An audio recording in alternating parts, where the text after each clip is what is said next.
Welcome back, ladies and gentlemen, fellow co-workers, uh, fellow security guards in the field.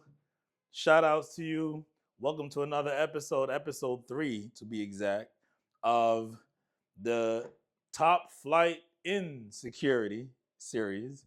I want to thank those of you who are back, who've checked out the previous two episodes. I want to thank you for giving me a chance at something new.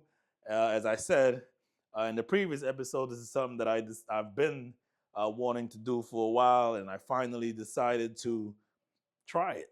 You know what I mean? So I don't know what could become of it, but as they say, there's one way to know, and that's trying. So here I am.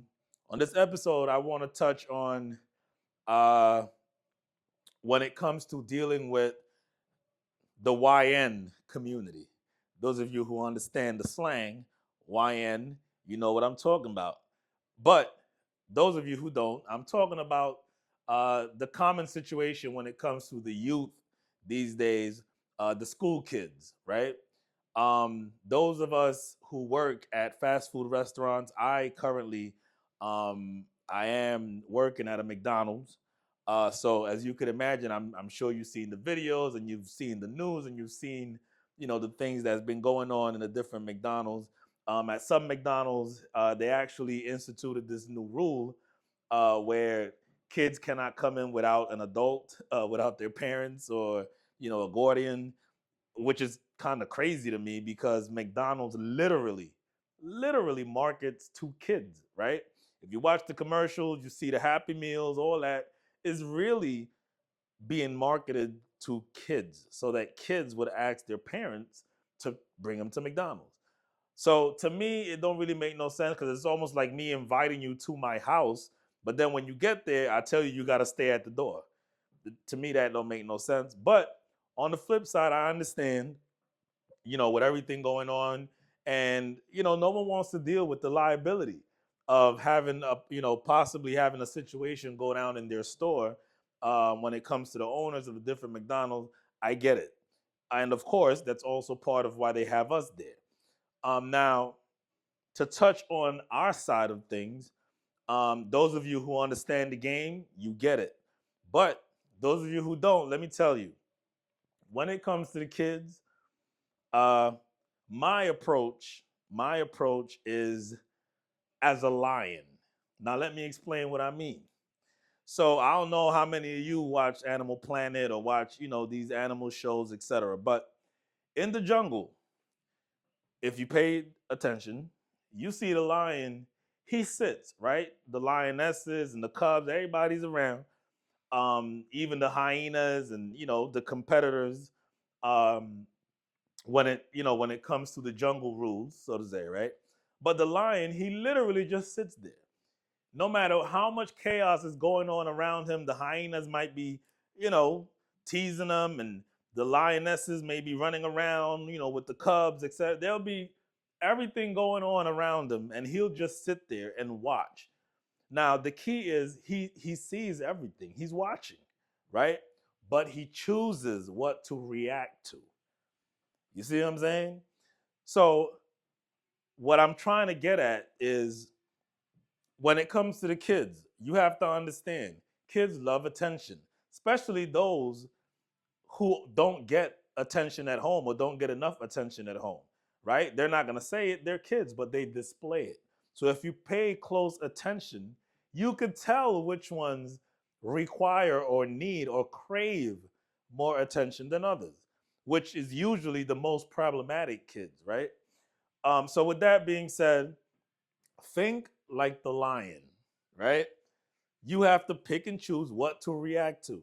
You can't just, only because a kid is speaking out loud, yeah, you can tell them, yo, keep it down or whatever, right?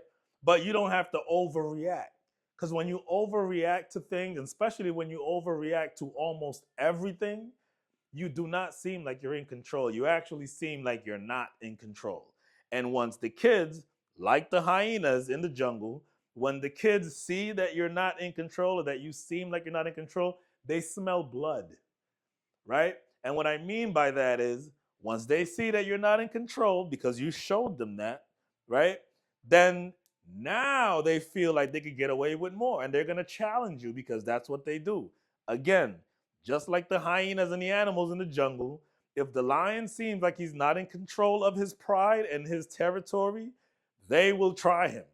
So, to summarize, what I'm trying to say is when you're there, when you're at your station, if it's a McDonald's, if it's whatever fast food, right? We know that peak time when the kids get off school and everything's going crazy, even the staff is going crazy. Keep in mind that by not reacting to anything does not mean you're not doing your job. And this is something that even staff does not understand. They assume that, well, he's not doing anything, so he's not working, he's not doing his job. And no, because first of all, you're there to be a deterrent, right? But if you're wilding out, then you become part of the problem. So what are you deterring when you become part of the problem? So keep in mind, like I said, when you're there, no matter how chaotic it may be, keep in mind that you're in charge and you have to act as if you're in charge. And someone who's screaming and cursing and yelling at people is not the person in charge in the room. Trust me on that. If you're the one who's screaming and yelling, you are not in control. And others could tell. And once they could tell, now they really know they could get away with whatever they want to because they see that you're not in control and that you aren't running the room. And this is something that even would benefit, staff members from these different locations because sometimes, most times actually, they act the same way. They overreact to everything. And once you do that, you lose control. You lose whatever leverage you think you have. It doesn't mean that at times it don't get chaotic or it doesn't it gets too crazy. No, of course it does. Right? It's chaos.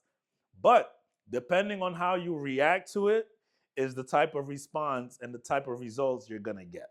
So, that's all I have to say for today. Happy Friday. Those of you who are on the clock right now, stay strong, stay vigilant, watch your six, right?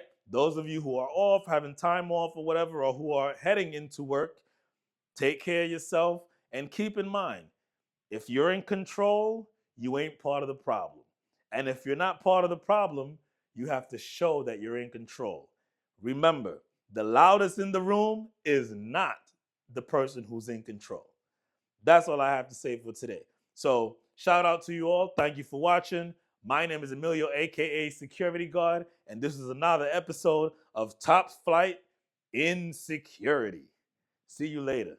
I'm out.